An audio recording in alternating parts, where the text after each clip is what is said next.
യത്തീങ്കാനകളിലെ അനാഥ ജീവിതങ്ങളുടെ ആത്മനൊമ്പരങ്ങൾ ഏറനാടൻ തനിമയുള്ള മലയാളത്തിൽ വരച്ചിട്ട പുഴക്കുട്ടിയുടെ രചയിതാവ് മുക്താർ ഉദരംപൊയിലാണ് ഇന്ന് കേരളീയത്തിൽ. സ്വാഗതം. എല്ലാ കാലവും നമ്മൾ ഓർത്തു വെക്കാൻ ഇഷ്ടപ്പെടുന്ന കാലങ്ങളല്ല.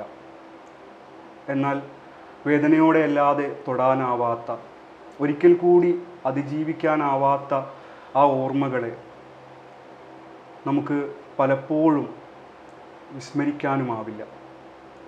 ഈ യത്തീങ്കാനയുടെ ഇരുട്ടിലേക്ക് തിരിച്ചു നടന്നുകൊണ്ട് വാക്കിൻ്റെ വെളിച്ചം കണ്ടെടുത്ത ആ എഴുത്തനുഭവത്തിൽ നിന്ന് തന്നെ നമുക്ക് ഈ വർത്താനം തുടങ്ങാം. സംഭവം നിങ്ങൾ പറഞ്ഞത് ശരിയാണ്. അത് ചില അനുഭവങ്ങളൊക്കെ നമുക്ക് ഓർക്കാൻ ഇഷ്ടപ്പെടാത്ത അനുഭവങ്ങൾ ജീവിതത്തിലുണ്ടാവും.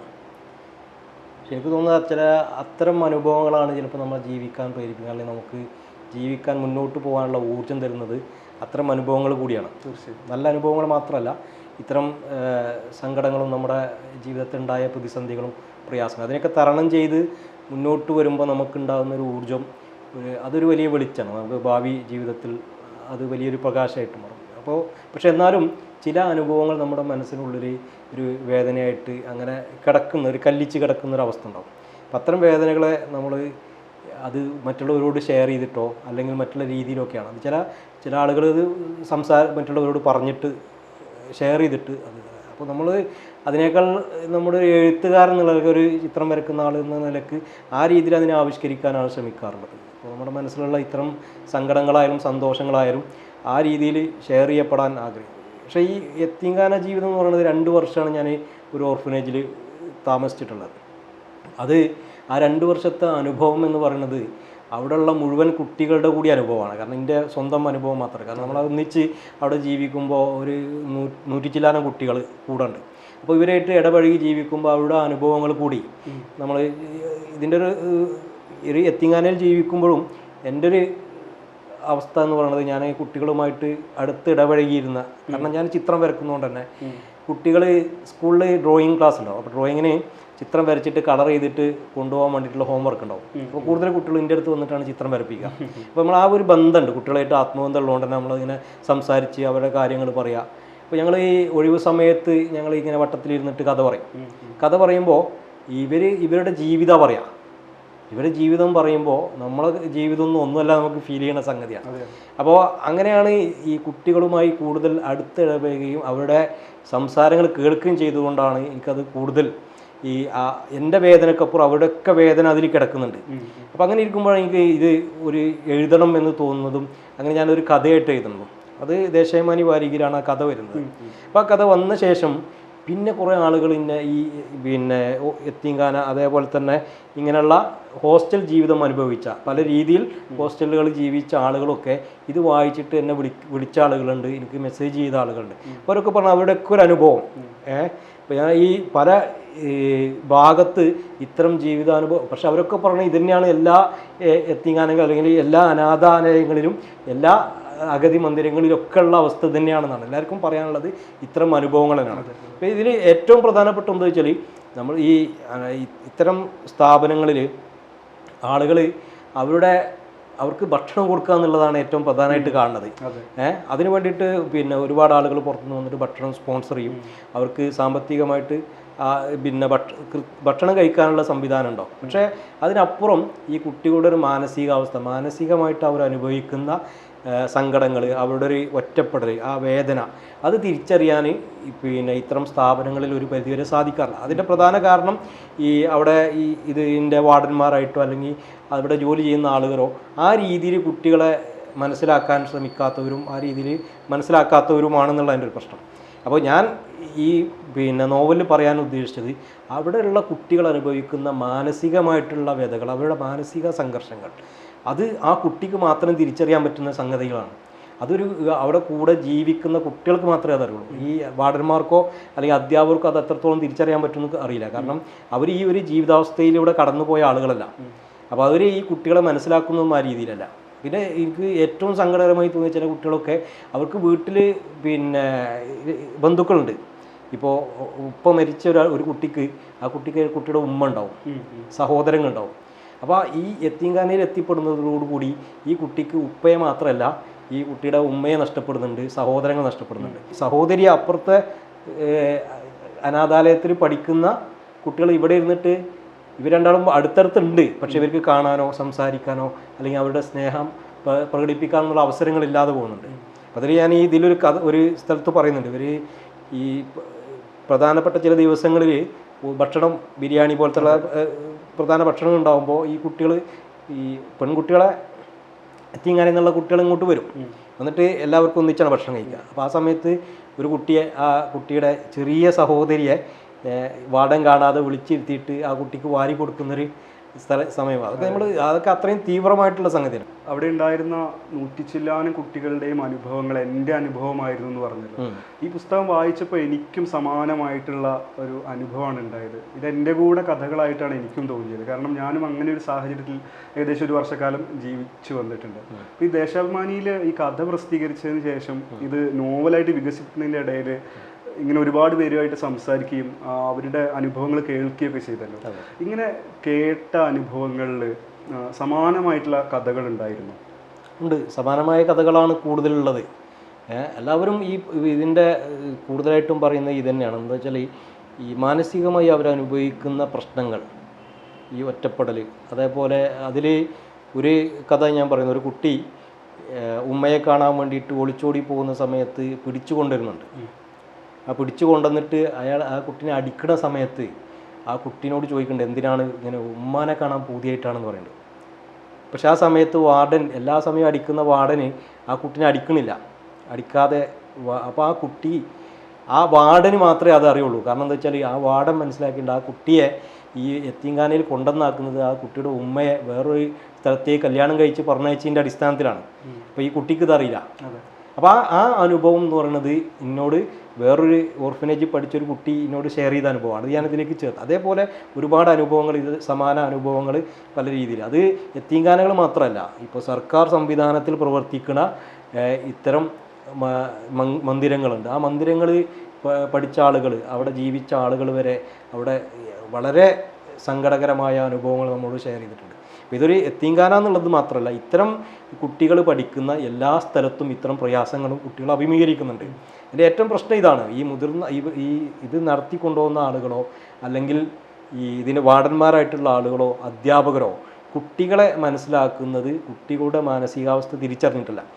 ഇവരെ സംബന്ധിച്ചിടത്തോളം അവർക്ക് നല്ല ഭക്ഷണം കൊടുക്കുക, അവർക്ക് ഞങ്ങൾ ചില സമയത്ത് കുട്ടികൾ ഇങ്ങനെ ഓരോന്ന് ചെയ്യുമ്പോൾ വാർഡൻ പറയാറുണ്ട് അവർ തിന്നിട്ട് എല്ലിൻ്റെ അടിയിൽ കുടുങ്ങിയിട്ടുള്ള പ്രശ്നമാണെന്ന് പറയാറുണ്ട്.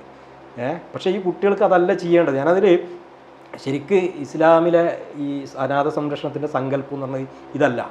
ശരിക്കും യത്തീംഖാനകൾ രൂപപ്പെടുന്നത് ഈ മലബാർ സമരമായിട്ട് ബന്ധപ്പെട്ടും അതേപോലെ തന്നെ ഇവിടെ ഈ മഹാവ്യാധികൾ ഉണ്ടായിട്ട് ഒരുപാട് ആളുകൾ മരണപ്പെടുകയും ചെയ്തപ്പോൾ ഒരുപാട് അനാഥരുണ്ടായപ്പോൾ അവരെ സംരക്ഷിക്കാൻ വേണ്ടിയിട്ട് അന്നത്തെ ഒരു സാഹചര്യത്തിൽ ഉണ്ടാക്കിയ ഒരു സംവിധാനമാണ് ഈ അനാഥാലയം. കാരണം അന്ന് അതേ പറ്റുള്ളൂ, ആ കുട്ടികളെ അങ്ങനെ സംരക്ഷിക്കാനേ പറ്റുള്ളൂ. അത് എല്ലാ കാലത്തേക്കുള്ളൊരു പരിഹാരമാർഗ്ഗമല്ല. കാരണം കുട്ടികളോട് ഈ ഇസ്ലാമിൻ്റെ സങ്കല്പം അനുസരിച്ച് കുട്ടികളെ അവർക്ക് ഭക്ഷണം കൊടുക്കുക എന്നുള്ളതിനേക്കാൾ പ്രധാനമാണ് അവരെ പരിഗണിക്കുക എന്നുള്ളത്. അവരെ പരിഗണിക്കുന്നുണ്ടോയെന്നാണ് നിങ്ങൾ ഈ ഖുർആൻ ചോദിക്കുന്നത്. നിങ്ങൾ അഗതികൾക്ക്, പാവപ്പെട്ടവർക്ക് ഭക്ഷണം കൊടുക്കുന്നുണ്ടോ, അനാഥരെ പരിഗണിക്കുന്നുണ്ടോ എന്നുള്ളത്. ഈ അനാഥർക്ക് കിട്ടേണ്ട പരിഗണന അവിടെ കിട്ടണില്ല എന്നുള്ളതാണ്. ഈ പുസ്തകത്തിൽ ഞാനൊരു പിരാന്തൻ അബു എന്ന് പറയുന്ന ഒരു കഥാപാത്രത്തെ കൊണ്ടുവന്നിട്ട് ആ കഥാപാത്രം പറയുന്നത് എനിക്ക് പറയാനുള്ള സംഗതികളാണ്. ഈ വിഷയത്തിൽ എന്താണ് നമ്മുടെ നിലപാട് എന്നുള്ളത് പറയാൻ വേണ്ടിയിട്ടാണ് ആ കഥാപാത്രം പറയുന്നത് ഇതാണ്.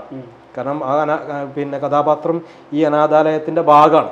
പക്ഷെ അയാൾ തിരിച്ചറിയുന്നുണ്ട് ഈ കുട്ടികൾക്ക് എന്താണ് കിട്ടേണ്ടത്, എന്താണ് കിട്ടാത്തതെന്നുള്ളത്. പക്ഷേ ഈ വാർഡന്മാർക്കും അല്ലെങ്കിൽ നടത്തിപ്പുകാർക്കും അത് തിരിച്ചറിയുന്നില്ല എന്നുള്ളതാണ്. ഈ നോവലിൻ്റെ അകത്ത് യത്തീംഖാനകളിലെ കുട്ടികൾ നേരിടുന്ന ശാരീരികവും മാനസികവുമായിട്ടുള്ള ഒരുപാട് യാതനകൾ വിവരിക്കുന്നുണ്ട്. ചിത്രം വരയെക്കുറിച്ച് തുടക്കത്തിൽ പറഞ്ഞില്ല. ചിത്രം വരച്ചിരുന്നു കൊണ്ട് തന്നെ ഒരുപാട് സുഹൃത്തുക്കൾ ഉണ്ടായിരുന്നു എന്ന് പറഞ്ഞു. എന്നാൽ ചിത്രകഥ എന്ന് പറയുന്ന ഈ നോവലിലെ അധ്യായം അത്ര മനോഹരമായിട്ടുള്ളൊരു അധ്യായമല്ല. ചിത്രം വരച്ചതിൻ്റെ ചിത്രകഥ വായിച്ചതിൻ്റെ പേരിൽ വാർഡൻ്റെ വടിയുടെ അടി വാങ്ങുന്ന ഒരു അനുഭവമാണ് അതിൻ്റെ അകത്ത് ഉള്ളത്. ഇങ്ങനെ സാഹിത്യത്തെ, സംഗീതത്തെ, ചിത്രകലയൊക്കെ അകറ്റി നിർത്തുന്ന ഒരു സമീപനം പൊതുവെ മുസ്ലിം സമുദായത്തിൻ്റെ അകത്ത് ഉണ്ടായിട്ടുണ്ട്. ഇന്ന് അതിന് ഒരു മാറ്റം ഉണ്ടായി വരുന്നുണ്ടോ? അത് പിന്നെ പ്രസക്തമായൊരു ചോദ്യമാണ്. കാരണം ഞാൻ അതിൽ പറയുന്ന ആ ചിത്രകഥ വായിക്കുന്ന സമയത്ത് അവരുടെ ഈ വാർഡന്മാർ, അധ്യാപകരുടെ ഒരു പരിധി വരെ അന്നത്തെ രക്ഷിതാക്കളൊക്കെ അവിടെ മനോഭാവം എന്ന് പറയുന്നത് ഇതൊന്നും വായിക്കേണ്ട സംഗതികളല്ല, അവർക്ക് വായിച്ചു കഴിഞ്ഞാൽ നമ്മൾ വഴിതെറ്റിപ്പോവും എന്ന് വിചാരിച്ചിട്ട് കഥാപുസ്തകങ്ങളൊന്നും വായിക്കാൻ പ്രോത്സാഹിപ്പിക്കപ്പെട്ടിരുന്ന സമയമല്ല. നമ്മൾ പാഠപുസ്തകങ്ങൾ വായിക്കുക, പഠിക്കുക, അതിനപ്പുറത്തേക്ക് ഇത്തരം വായനകളൊന്നും ആവശ്യമില്ല എന്ന് വിചാരിച്ചിരുന്ന ഒരു അന്തരീക്ഷം വന്ന് നിലനിന്നിരുന്നു. അതിൻ്റെ ഭാഗം കൂടിയാണത്. പിന്നെ ഈ മതത്തെ തെറ്റായിട്ട് മനസ്സിലാക്കുന്നതിൻ്റെ ഒരു പ്രശ്നമുണ്ട്. കാരണം ഇസ്ലാം ശരിക്കും മുന്നോട്ട് വെക്കുന്നത് കലകൾക്കും സാഹിത്യത്തിനും വളരെ പ്രാധാന്യം നൽകുന്ന ഒരു ഇതാണ്.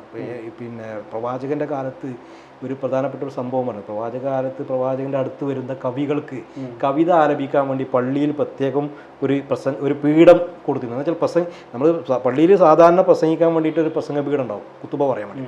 അതിന് പുറമെ ഒരു പ്രസംഗ ഒരു പീഠം ഉണ്ടായിരുന്നു. അത് കവികൾക്ക് കവിത അവതരിപ്പിക്കാനായിരുന്നു. ഇന്നത്തെ കാലത്ത് നമുക്കത് പറഞ്ഞാൽ ആളുകൾ അത് എത്രത്തോളം ഉൾക്കൊള്ളുന്നില്ല. കാരണം പള്ളിയിൽ ഇരുന്നിട്ടാണ് ആളുകൾ കവിത പറയുന്നതും കവിതയെക്കുറിച്ച് പറയുന്നതും.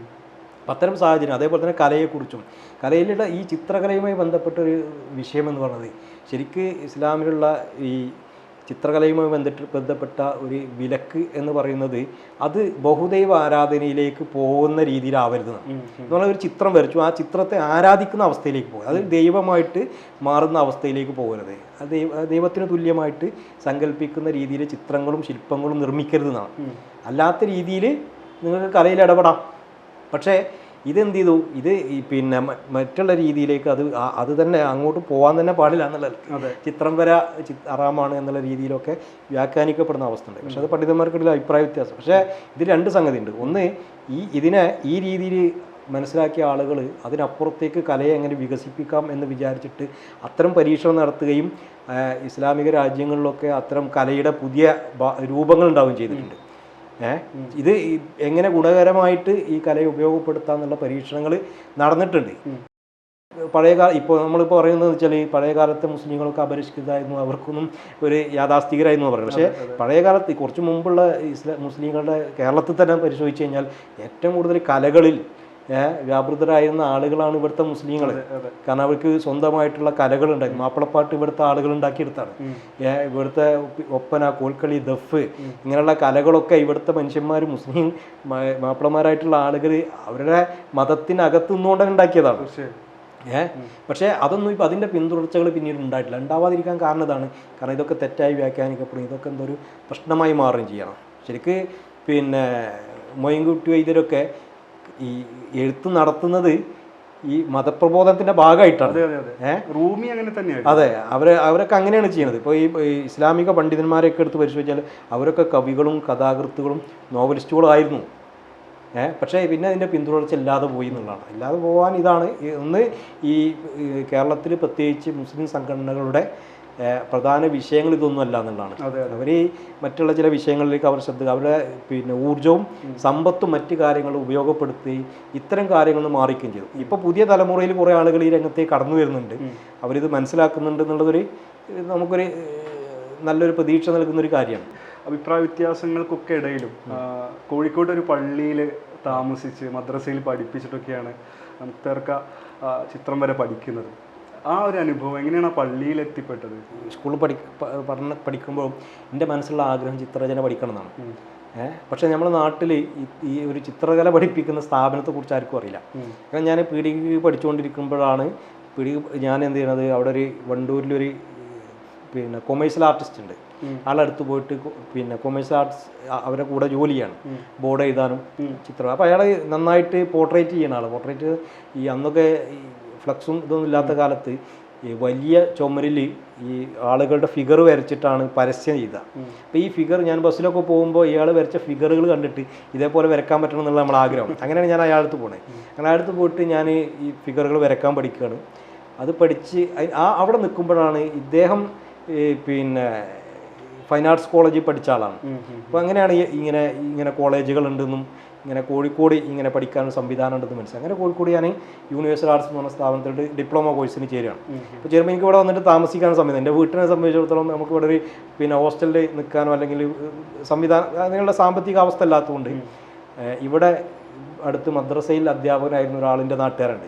ആളിനോട് പറഞ്ഞ ഒരു കാര്യം ചെയ്യാം, നമുക്ക് താമസിക്കാനൊരു സംവിധാനം എന്നുള്ള നിലക്ക് മദ്രസയിൽ പഠിപ്പിക്കാൻ പറ്റുന്നുണ്ടെങ്കിൽ.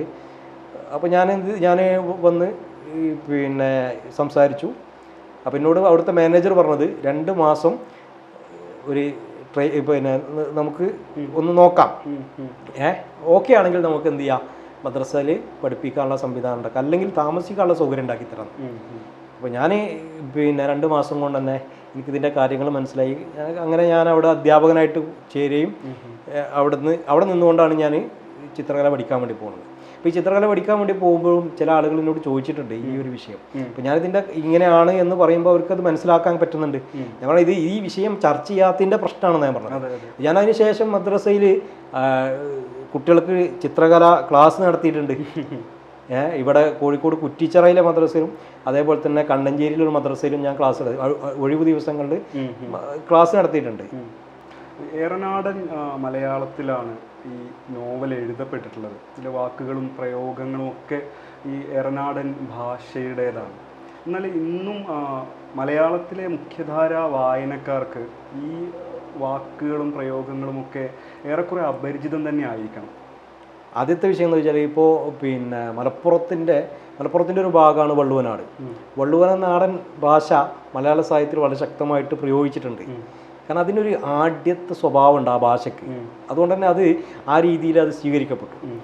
കിഴക്കൻ ഏറനാടിലേക്ക് പോകുമ്പോൾ അതിൻ്റെ ഒരു പ്രശ്നം അതൊരു ഒരു ആ രീതിയിലുള്ളൊരു ഭാഷയല്ല. നമുക്കൊന്ന് ഒരു കീഴാള ഭാഷ എന്നൊക്കെ പറയാൻ പറ്റുന്ന രീതിയിലുള്ള പ്രയോഗങ്ങളും ഇതാണ്. അപ്പോൾ അതുകൊണ്ട് തന്നെ അത് പൊതുസമൂഹത്തിൽ അതൊരു നല്ല ഭാഷയായിട്ട് അംഗീകരിക്കപ്പെടാത്തൊരു സാഹചര്യമുണ്ട്. ഇപ്പോൾ ഞാനൊക്കെ പഠിക്കുന്ന സമയത്ത് നമ്മൾ സ്കൂളിലൊക്കെ നമ്മൾ പഠിപ്പിക്കാൻ വേണ്ടി വരുന്നത് പുറം ജില്ലകളിൽ നിന്നുള്ള ആളുകളായിരിക്കും. അവർ വന്നു കഴിഞ്ഞാൽ നമ്മൾ കളിയാക്കും, നിങ്ങൾ ഇജ്ജി കജ്ജി ബജ്ജി എന്നൊക്കെ പറഞ്ഞിട്ട് കളിയാക്കും. അപ്പോൾ നമുക്ക് ഒരു കോംപ്ലക്സ് വരികയാണ്, ഇതൊക്കെ ഒരു വളരെ മോശപ്പെട്ടൊരു ഭാഷയാണ്, ഇത് അങ്ങനെ പുറത്ത് സംസാരിക്കാൻ പറ്റാത്തതാണ്.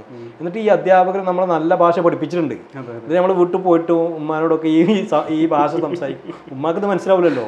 ഉമ്മ നമ്മോട് ചോദിക്കുമ്പോൾ എന്താ വർത്തനം നല്ലക്ക് പറയും എന്നാണ് നമ്മൾ ഉമ്മാനെ ചീത്ത പറയുന്ന പോലെയൊക്കെ ഉമ്മാക്ക് ഫീൽ ചെയ്യാം. അപ്പോഴാണ് നമ്മളിത് മനസ്സിലാക്കുന്നത് ശരിക്കും നമ്മുടെ ഉമ്മയുടെ ഭാഷയാണ് നമ്മുടെ ഭാഷ, നമ്മൾ വീട്ടിൽ പറയുന്നത്. അപ്പോൾ അത് മനോഹരമാണ്, അത് അത്ര മോശപ്പെട്ടൊരു ഭാഷയല്ല എന്ന് തിരിച്ചറിയുക എന്നുള്ളതാണ് ഏറ്റവും പ്രധാനം. അത് തിരിച്ചറിയേണ്ടത് അവിടെയുള്ള ആളുകളാണ്. ഇതൊന്നും അവിടെ ആ ഭാഗത്തു നിന്നുള്ള എഴുത്തുകാർ മലയാള സാഹിത്യത്തിൽ അത്തരം പ്രയോഗങ്ങളോ അത്തരം ഭാഷയോ കൊണ്ടുവരാൻ ശ്രമിച്ചിട്ടില്ല. അതിൻ്റെ ഒരു പ്രശ്നം എന്ന് പറയുന്നത് ഈ ഭാഷയ്ക്കുള്ളൊരു പരിമിതി, നമ്മൾ നേരത്തെ പറഞ്ഞ പോലെ തന്നെ പ്രാദേശിക ഭാഷകൾക്കുള്ള പരിമിതിയാണ്. അതെല്ലാവർക്കും മനസ്സിലായിക്കൊള്ളണമെന്നില്ല. അപ്പോൾ ഇത് മറ്റുള്ളവർക്ക് മനസ്സിലാവോ എന്നുള്ളൊരു ആശങ്ക ഉള്ളതുകൊണ്ട് തന്നെ ഈ ഭാഷ ആ രീതിയിൽ ധൈര്യപൂർവ്വം പ്രയോഗിക്കാൻ പലരും മടിച്ചിട്ടുണ്ട്. ഇപ്പോൾ ആദ്യകാലത്ത് നാടകങ്ങളിൽ ഇത് വന്നിട്ടുണ്ട്. കെ എമ്മുവിൻ്റെ നാടകങ്ങളിൽ വളരെ മനോഹരമായിട്ട് ഈ ഏറനാടൻ ഭാഷ വന്നിട്ടുണ്ട്.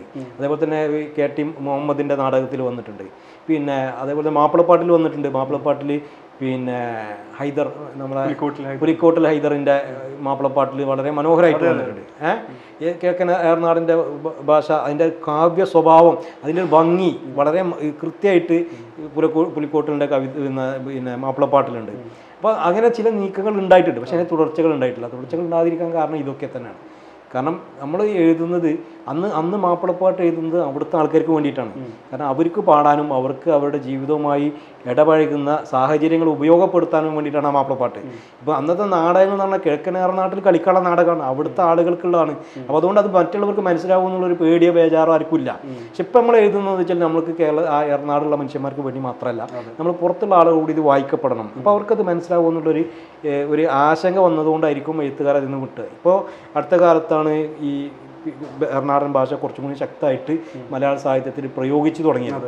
അപ്പോൾ അത് നമ്മുടെ GC കാരക്കൽ എഴുതിയിട്ടുണ്ട്. അതേപോലെ തന്നെ അബു ഇരിങ്ങാട്ടിരി, റഹ്മാൻ കിടങ്ങയം, രാജൻ കരുവാരക്കുണ്ട്, അങ്ങനെയുള്ള ആളുകളൊക്കെ ഈ പ്രയോഗിച്ചിട്ടുണ്ട്. നോവലിലൊക്കെ പ്രയോഗിച്ചിട്ടുണ്ട്. കവിതകളിൽ പുതിയ കുട്ടികൾ എഴുതുന്ന കവിതകളിലൊക്കെ അത് വരുന്നുണ്ട്, അത്തരം പ്രയോഗങ്ങൾ വരുന്നുണ്ട്. അപ്പം അത് ഒരു ഇത്രയും കാലം നമ്മളത് മനസ്സിലാവുമെന്നുള്ളൊരു, പക്ഷേ ഇപ്പോൾ ഈ കിഴക്കൻ ഏറനാടിൻ്റെ ഭാഷയ്ക്ക് മാത്രമേ പ്രശ്നമുള്ളൂ. കാരണം മറ്റുള്ള സ്ഥലങ്ങളിലൊക്കെ എഴുതിയ എഴുത്തുകാർ അവിടെ പ്രാദേശിക ഭാഷ ഉപയോഗപ്പെടുത്തില്ല. അക്ബർ കക്കട്ടിലിൻ്റെ എഴുത്തിൽ അവിടുത്തെ പ്രാദേശികമായിട്ടുള്ള ഭാഷകൾ അതിൽ വന്നിട്ടുണ്ട്, അവരുടെ പ്രയോഗങ്ങൾ വന്നിട്ടുണ്ട്. പക്ഷെ അത് മറ്റുള്ളവർക്ക് മനസ്സിലായില്ല എന്നുള്ളത് നമ്മളാരും പരാതിപ്പെട്ടിട്ടില്ല. പക്ഷെ നമ്മൾ കിഴക്കൻ ഏറനാടിൻ്റെ ഭാഷ പറയുമ്പോൾ പല ആളുകളും നമ്മൾ പറയും അത് മനസ്സിലാവണില്ല, അതെന്താണെന്ന് ചോദിക്കാറുണ്ട്.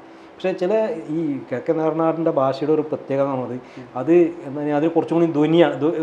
നമ്മൾ ചില ചെറിയ ചെറിയ എങ്ങനെ ചുരുക്കി പറയാൻ പറ്റും എന്നുള്ളതാണ് അവിടുത്തെ ഒരു രീതി. എന്നാൽ വളരെ കുറഞ്ഞ വാക്കുകളിൽ പിന്നെ ആശയം പ്രകടിപ്പിക്കാൻ വേണ്ടിയിട്ട് ചെറിയ വാക്കുകളാണ്. എന്താ വെച്ചാൽ ചില 1-2 ഒച്ചകൾ കൊണ്ട് ചില വലിയ ധ്വനികൾ ഉണ്ടാക്കും. അതൊക്കെ നമ്മൾ തമാശയായിട്ട് പറയാറുണ്ട്. അപ്പോൾ അതൊക്കെ മറ്റുള്ളവർക്ക് മനസ്സിലാവുമോ എന്നുള്ളത്, അത് മനസ്സിലാകുന്ന രീതിയിൽ നമ്മളത് ആവിഷ്കരിക്കുക എന്നുള്ളതാണ്. അപ്പോൾ നമ്മൾ പിന്നെ വൈക്കം മുഹമ്മദ് ബഷീറിൻ്റെ പുസ്തകത്തിൽ ആട് പെറ്റു എന്ന് പറഞ്ഞൊരു ശബ്ദം കൊണ്ടാണ് ആടിൻ്റെ പ്രസവം അവിടെ അടയാളപ്പെടുത്തുന്നത്. അതേപോലെ ചില ശബ്ദങ്ങൾ കൊണ്ട് നമുക്ക് പലതും ചെയ്യാൻ പറ്റും. അത് മറ്റുള്ളവർക്ക് അവിടെ നമ്മൾ ആ ഒരു ഒറ്റ വാക്കുകൊണ്ട് ആടിൻ്റെ പ്രസവം നമ്മളത് ഭാവനയിൽ വലിയ അർത്ഥത്തിൽ കാണുന്നുണ്ട്. അപ്പോൾ ആ രീതിയിൽ നമുക്കിതിനെ പ്രയോഗിക്കാൻ കഴിയാന്നുള്ളതാണ്. ചില ആളുകളോട് ചോദിച്ചു ഇതിലിപ്പോൾ ഞാൻ മൂച്ചി എന്ന് പറയണം, മൂച്ചി മരം. ഈ മൂച്ചി എന്ന് പറയുന്നത് പലർക്കും മനസ്സിലായില്ല എന്ത് മരമാണെന്നുള്ളത്. അപ്പോൾ ചില ആൾക്കാരോട് ചോദിക്കും മൂച്ചി എന്താണെന്ന് ചോദിച്ചിട്ടുണ്ട്. ഇത് പറഞ്ഞാൽ മൂച്ചി എന്ന് പറയുന്നത് മാവാണ്. മാവ് എന്ന് നമ്മൾ എഴുതി കഴിഞ്ഞാൽ അത് പോയി. കാരണം ആ യത്തീംഖാനയിൽ മാവില്ല, ആ യത്തീംഖാനയിൽ മൂച്ചിയുള്ളൂ. അപ്പോൾ അവിടെ മൂച്ചി എന്ന് പറയുന്നത് വലിയൊരു സങ്കല്പമാണ്. ആ സങ്കല്പം നമുക്ക് ആ രീതിയിൽ ആവിഷ്കരിക്കാൻ മാവ് എന്ന പ്രയോഗം പറ്റില്ല. അപ്പോൾ ഈ മനസ്സിലാവാത്ത ആളുകൾ നമ്മൾ ചോദിക്കുന്നത് എന്താ മൂച്ചി എന്ന് ചോദിക്കുമ്പോൾ ഈ മൂച്ചി അവർക്ക് മനസ്സിലായില്ലെങ്കിലും അതൊരു മരമാണ് എന്ന് മനസ്സിലായാൽ മതി. അതെ അതെ അതെ അതൊരു മരമാണ്. ആ മരം ഇതുവരെ പൂത്തിട്ടില്ല, ഇതുവരെ കായ്ച്ചിട്ടില്ല. അനാഥാലയത്തിന് മുന്നിൽ ആ കുട്ടികളുടെ സങ്കടങ്ങൾ ഷെയർ ചെയ്യാൻ അവിടെ വന്നിരിക്കാറുണ്ട്. അങ്ങനെ ഒരു മരം അവിടെ ഉണ്ട് എന്ന് മനസ്സിലാക്കിയാൽ മതി. അത് മാവന്നെ ആവണമെന്ന് നമുക്ക് നിർബന്ധമല്ലല്ലോ. അപ്പോൾ ചില പ്രയോഗങ്ങൾ അങ്ങനെയാണ് ഞാൻ മനസ്സിലാക്കുന്നത്. അതേപോലെ തന്നെ ഇത് ആ രീതിയിൽ വായിക്കപ്പെടുമ്പോൾ കൂടുതൽ ആളുകൾ ഇത് എഴുതുകയും കൂടുതൽ വായിക്കപ്പെടുകയും ചെയ്യുമ്പോൾ ഈ ഭാഷയും എല്ലാവർക്കും മനസ്സിലാവുന്നതാണ്. കാരണം ഇതിൻ്റെ ഒരു മനോഹാരിത വളരെ ഇതാണ്. നമ്മൾ പറയാം കാവ്യാത്മകമാണ് ശരിക്കും കിഴക്കൻ ഏറനാടിൻ്റെ ഭാഷ എന്ന് പറയുന്നത്. അതിനെ ആ രീതിയിൽ പ്രയോഗിക്കാൻ പറ്റുകയാണെങ്കിൽ അത് മലയാള സാഹിത്യത്തിൽ ആ രീതിയിൽ തന്നെ സ്വീകരിക്കപ്പെടും എന്നാണ് ഞാൻ മനസ്സിലാക്കുന്നത്. ഈ നോവലിൻ്റെ വായനയെ അത് ബാധിച്ചിട്ടുണ്ടോ, അല്ലെങ്കിൽ അതിനെ ഗുണപരമായിട്ടാണ് ഉപയോഗിച്ചിട്ടുള്ളത്? അല്ല, അത് ഞാൻ പറയാം, ഇതിന് ഈ ഭാഷയുടെ എല്ലാ പ്രാദേശിക ഭാഷകൾക്കും അതിൻ്റെ സാധ്യതകളുണ്ട്, അതിൻ്റെ പരിമിതികളുണ്ട്. പക്ഷെ ആ പരിമിതിയേക്കാൾ കൂടുതലാണ് അതിൻ്റെ സാധ്യതകൾ. ഇപ്പം നമ്മൾ നിരന്തരം വായിച്ചു കൊണ്ടിരിക്കുന്ന ഒരു ഭാഷയിൽ നിന്ന് വ്യത്യസ്തമായിട്ട് നമ്മളൊരു ഭാഷയിൽ ഇപ്പോൾ കവിത വായിക്കുന്നു, കഥ വായിക്കുന്നു, നോവൽ വായിക്കുമ്പോൾ അത് കുറച്ചും കൂടി ഹൃദ്യമായിട്ട് നമുക്ക് അനുഭവപ്പെടും. അപ്പോൾ അത്തരം ഹൃദ്യത അന്ന് വായിക്കുമ്പോൾ പിന്നെ ചില പ്രയോഗങ്ങൾ, ചില വാക്കുകളുടെ അർത്ഥങ്ങളൊക്കെ ചില ആളുകൾ പറയുന്നത് അതിൻ്റെ ഒരു പരിമിതി, അത് പ്രശ്നം എന്ന് പറയുന്നത് ഈ കിഴക്കൻ ഏറനാടിൻ്റെ ഭാഷ എന്ന് മാത്രമല്ല, അത് ചിലപ്പോൾ കിഴക്കൻ ഏറനാടിൽ ഈ എൻ്റെ ഭാഷ എന്ന് പറയുന്നത് ശരിക്കും മാപ്പിള മലയാളം അല്ലത്. കാരണം അവിടുത്തെ എല്ലാത്തരം മനുഷ്യരും ഇതന്നെയാണ് സംസാരിക്കുന്നത്, എല്ലാത്തരം മനുഷ്യരും. പക്ഷെ നമ്മൾ പൊതുവേ നമ്മൾ പറയാതെ മാപ്പിള സംസാരം എന്ന് പറഞ്ഞിട്ടാണ് പറയാം. പക്ഷെ ഇത് അവിടുത്തെ ആദിവാസികൾ അല്ലെങ്കിൽ അവിടുത്തെ ദളിതർ, അവിടുത്തെ കീഴാറായിട്ടുള്ള ആളുകൾ എല്ലാവരും ഈ ഒരു ഭാഷയിൽ തന്നെയാണ് സംസാരിക്കുന്നത്. ഇപ്പോൾ നമ്മൾ ഈ പുറത്തുനിന്ന് വന്നിട്ട് പുറം ജില്ലകളിൽ വന്നിട്ട് അവിടെ താമസിച്ച ആളുകൾ പോലും സ്വാഭാവികമായിട്ടും ഘട്ടം ഘട്ടമായിട്ട് ഈ ഒരു ഭാഷയിലേക്ക് വരും. തീർച്ചയായിട്ടും ഈ നോവലിൻ്റെ ഒരു വൈകാരിക അനുഭവത്തിൽ നിന്ന് അതിൻ്റെ ഭാഷയെ മാറ്റി നിർത്താൻ കഴിയുമെന്ന് എനിക്ക് തോന്നുന്നില്ല. അതേസമയം തന്നെ ഇപ്പം അൻവർ അലി ഒക്കെ പറയാറുണ്ട്, ഇപ്പം കവിതയിലൊക്കെ ഇടശ്ശേരി ഉപയോഗിക്കുന്ന മിത്തുകൾക്ക് അല്ലെങ്കിൽ മിത്തിക്കൽ റെഫറൻസുകൾക്ക് ഫുട് നോട്ടുകളുടെ ആവശ്യം വരുന്നില്ല. പക്ഷേ അൻവർ അലി എഴുതുമ്പോൾ അത് ആവശ്യമായിട്ട് വരുന്നില്ല. ഈ മുസ്ലിം സാംസ്കാരിക പാരമ്പര്യത്തിൽ നിന്നുള്ള ഒരാൾ എഴുതുമ്പോൾ ഫുട് നോട്ടുകൾ, നിരവധിയായിട്ടുള്ള ഫുട് നോട്ടുകൾ ആവശ്യം വരുന്നു. നമുക്ക് ഓണത്തിൻ്റെ, വിഷുവിൻ്റെ ഒക്കെ മിത്തുകൾ നമുക്കറിയാം. എന്നാൽ പക്ഷേ വലിയ പെരുന്നാളിൻ്റെ, ചെറിയ പെരുന്നാളിൻ്റെ ഒന്നും മിത്ത് എന്താണെന്ന് ഇപ്പോഴും പൊതുവെ കേരള സമൂഹത്തിന് അറിഞ്ഞുകൂടാ. ഈ മുസ്ലിം പശ്ചാത്തലത്തിൽ നിന്നുള്ള കഥകളോ അല്ലെങ്കിൽ മിത്തുകളോ അല്ലെങ്കിൽ ചരിത്രപരമായ വസ്തുതകളൊക്കെ നമ്മൾ ഇതിലേക്ക് വരുമ്പോൾ അത് മറ്റുള്ളവർക്ക് ഇതേപോലെ നമ്മൾ അതിന് കുറിപ്പടി കൊടുക്കേണ്ട സാഹചര്യം നിലനിൽക്കുന്നുണ്ട്. അത് എനിക്ക് തോന്നുന്നത് ഇത് നമ്മൾ കൂടുതൽ പറയുന്നില്ല എന്നുള്ളതാണ്. ഇപ്പോൾ മുസ്ലിം സംഘടനകളുടെ ഒരു പ്രശ്നം വെച്ചാൽ മുസ്ലിം സംഘടനകളുടെ ആവിഷ്കാരങ്ങൾ മുഴുവൻ സംഘടനക്കുള്ളിലാണ്. അപ്പോൾ അത് പുറത്തേക്ക് ആ രീതിയിൽ പോകുന്നില്ല. അപ്പോൾ ഇത്തരം ഇപ്പോൾ നമ്മൾ ഈ മുസ്ലിം എഴുത്തുകാർ എഴുതുമ്പോഴും അവരും എഴുതിക്കൊണ്ടിരിക്കുന്നത് മറ്റുള്ള മിത്തുകളെയും മറ്റുള്ള ഈ ചരിത്രത്തേക്ക് ആസ്വദിച്ചോണം. അപ്പോൾ അവർക്ക് ഇത്തരം കഥകൾ ഇവിടെ വലിയൊരു പിന്നെ കഥയുടെ അല്ലെങ്കിൽ വലിയൊരു ചരിത്രത്തിൻ്റെ വലിയ മിത്തുകളുടെ ഒരു സാധ്യത ഇവിടെ കിടക്കുന്നുണ്ട്. അത് ആ രീതിയിൽ ഉപയോഗപ്പെടുത്തിയിട്ടില്ല. ആ ഉപയോഗപ്പെടുത്തുകയാണെങ്കിൽ അത്തരം ഇത് അപ്പോൾ ആളുകൾക്ക് ഇത് അറിയാനുള്ള ആഗ്രഹം ഉണ്ടാവും. കാരണം ഇത് വായിക്കുമ്പോഴാണ് ഇങ്ങനെ ഒരു ചരിത്രമുണ്ട്, ഇങ്ങനെ മിത്തുകളുണ്ട്. അപ്പോൾ ഇത് ഒരു തെറ്റിദ്ധാരണക്ക് കൂടി കാരണമാണ്. കാരണം ഇത്തരം വലിയ ഒരു സാംസ്കാരിക പാരമ്പര്യം ഇവിടെ നിലനിൽക്കുമ്പോൾ അത് നമ്മൾ പറയാതെ നമ്മൾ ഈ പിന്നെ എന്താ പറയുക കർമാനുഷ്ഠാനങ്ങളോ അല്ലെങ്കിൽ മറ്റുള്ള അത്തരം അനുഷ്ഠാനങ്ങളും ഇങ്ങനെയുള്ള ആരാധനകളുമായി ബന്ധപ്പെട്ടുള്ള ചർച്ചകളാണ് പൊതുസമൂഹത്തിൽ വരുന്നത്. അപ്പോൾ അതിന് ഉപരിയായിട്ട് ഇത്തരം ഒരു സാംസ്കാരികമായിട്ട് ഞാൻ നേരത്തെ പോലെ തന്നെ പള്ളിയിൽ പിന്നെ കവിത ആലപിക്കാൻ ഒരു ഒരു പീഠമുണ്ടായിരുന്നു എന്ന് നമ്മളാരും പറയില്ല. കാരണം അപ്പോൾ അതാണ് അതിൻ്റെ ഒരു സാധ്യത എന്ന് പറയുന്നത്. ശരിക്ക് ഞാൻ ഇതിൽ പറയുന്നൊരു ഇതുണ്ട്. ഞങ്ങളൊരു കഥാപ്രസംഗം അവതരിപ്പിക്കുമ്പോൾ മിസ്റ്റർ ബിൻ ഉമേറിൻ്റെ കഥാപ്രസംഗമാണ് ഞാൻ അവതരിപ്പിക്കുക. മിസ്റ്റർ ബിൻ ഉമേറിൻ്റെ പിന്നെ മരണം, അദ്ദേഹം വലിയ സമ്പന്നനായിരുന്നു. അദ്ദേഹം മരിക്കുമ്പോൾ അദ്ദേഹത്തിന് ഈ കഫൻ പുടവ അന്ന് മരിച്ചിട്ട് നമ്മൾ മറമാടുന്നതിന് മുമ്പ് പൂർണ്ണമായിട്ട് മറക്കാനുള്ള വസ്ത്രം പോലും അദ്ദേഹത്തിന് ഉണ്ടായിരുന്നു. അദ്ദേഹത്തിൻ്റെ കാല് അവസാനം പുല്ലിട്ട് മൂടിയിട്ടാണ് മറവ് ചെയ്തത്. ശരിക്കും അത് പിന്നെ വലിയൊരു പ്രതീകമാണ്. കവിതയിൽ നമുക്ക് ഉപയോഗിക്കാൻ പറ്റിയ വലിയൊരു ബിംബമാണ് ശരിക്കും അത്. അത്തരം ഒരുപാട് ബിംബങ്ങളും പിന്നെ പ്രതീകങ്ങളും കാൽപ്പനികമായിട്ടുള്ള കുറേ സാധനങ്ങൾ ഹദീസിനും ഖുർആനിലും ഒക്കെ ഉണ്ട്. പക്ഷെ അതൊന്നും ഈ മുസ്ലിം എഴുത്തുകാർ പോലും അത് വേണ്ട രീതിയിൽ ഉപയോഗപ്പെടുത്താത്തതുകൊണ്ട് തന്നെ അതിനെക്കുറിച്ചുള്ള ഒരു അപരിചിതത്വം ഒരു സമൂഹത്തിൽ നിലനിൽക്കുന്നുണ്ട്. അപ്പോൾ ഇതൊക്കെ ആ രീതിയിൽ കഥയിലും കവിതയിലൊക്കെ ആവിഷ്കരിക്കപ്പെടുമ്പോൾ, നോവലിലൊക്കെ ആവിഷ്കരിക്കപ്പെടുമ്പോഴാണ്. നമ്മൾ ലേഖനം എഴുതുന്ന പോലെയല്ല. ഒരു കഥ എഴുതുമ്പോൾ ആ കഥ വലിയൊരു സമൂഹത്തിലേക്ക് പോകും, അവരത് വായിക്കുകയും ആ രീതിയിൽ അതിനെ മനസ്സിലാക്കുകയും ചെയ്യും. അപ്പോൾ ആ രീതിയിൽ ഒരു എഴുത്ത് പിന്നെ പ്രത്യേകിച്ച് മുസ്ലിം സമുദായത്തിലെ എഴുത്തുകാർക്കിടയിൽ നിന്ന് ഉണ്ടായിട്ടില്ല. അതിൻ്റെ ഒരു പരിമിതിയാണ് നമ്മൾ അനുഭവിക്കുന്നത്.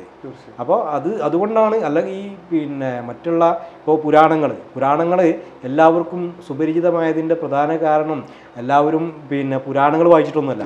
ആ പുരാണങ്ങളിൽ നിന്നുള്ള ചില ഇതിവൃത്തങ്ങളോ അല്ലെങ്കിൽ പിന്നെ ചില ഇതൊക്കെ കഥയിലും കവിതയിലും നോവലിലൊക്കെ കടന്നു വരുമ്പോഴാണ്. ഇപ്പോൾ ആദിവാസികൾ ഇപ്പോൾ ഇത്തരം ആളുകളൊക്കെ എഴുതി തുടങ്ങിയപ്പോഴാണ് ശരിക്കും അതിൻ്റെ എന്താണ് അതിൻ്റെ സാംസ്കാരിക പരിസരം എന്നുള്ളത് കൃത്യമായിട്ട് മലയാളികൾക്ക് മനസ്സിലാവും. നമ്മൾ ഇത്രയും കാലം എന്ന് വെച്ചാൽ പുറത്തുനിന്നുള്ള ആളുകൾ ഇങ്ങനെ പോയി നമ്മൾ ടൂറൊക്കെ പോയിട്ട് യാത്ര നടത്തിയ യാത്രാനുഭവം എഴുതുന്ന പോലെയാണ് മുസ്ലിങ്ങളുടെ സംസ്കാരത്തെക്കുറിച്ച് അടുത്തറിഞ്ഞ ആളുകളല്ല അത് എഴുതിയിട്ടുള്ളത്. അപ്പോൾ അതുകൊണ്ട് തന്നെ അതിനെ ആ രീതിയിൽ അടയാളപ്പെടുത്താൻ മലയാള സാഹിത്യത്തിൽ സാധിച്ചിട്ടില്ല. മുസ്ലിങ്ങളുടെ അല്ലെങ്കിൽ ദളിതരുടെ ആദിവാസികളുടെ ഒക്കെ ഇനിയും എഴുതപ്പെടാത്ത ജീവിതാനുഭവങ്ങളെക്കുറിച്ച് ഭാഷയെക്കുറിച്ച് നമ്മൾ സംസാരിച്ചു. ഇപ്പം നമ്മുടെ സംഭാഷണത്തിൻ്റെ തുടക്കത്തിൽ ഈ യത്തീംഖാനകളിൽ നിന്ന് അല്ലെങ്കിൽ അനാഥാലയങ്ങളിൽ നിന്നൊക്കെ കുട്ടികൾക്ക് കിട്ടേണ്ടുന്ന പരിഗണനയെക്കുറിച്ചാണ് നമ്മൾ സംസാരിച്ചത്. നമ്മുടെ പൊതുസമൂഹവും യത്തീമായവരെ പരിഗണിക്കുന്നതിന് പകരം അവഗണിക്കുകയാണ് ചെയ്യുന്നത്.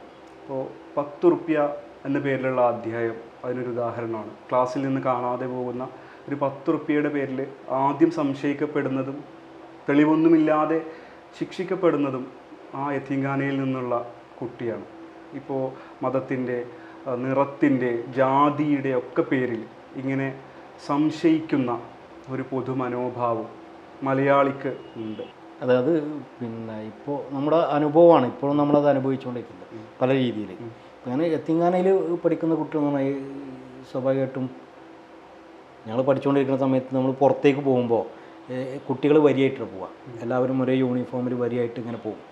അപ്പോൾ നമ്മൾ ഇങ്ങനെ മുഖ്യധാരയിൽ ഇറങ്ങി നടക്കാൻ പറ്റാത്ത ആളുകളാണ്. നമ്മളിങ്ങനെ ഒരു സൈഡിലൂടെ ഇങ്ങനെ അരികു ചാരി ഇങ്ങനെ വരിയായിട്ട് പോകേണ്ട ആളുകളാണെന്നുള്ളൊരു ബോധം കുട്ടികൾക്ക് ആ തരത്തിൽ തന്നെ അവിടെ രൂപപ്പെടുന്നുണ്ട്. പൊതുസമൂഹം അവരങ്ങനെ കാണുന്നത് ആ ഒരു കാഴ്ചയുടെ പ്രശ്നം വരുന്നത്.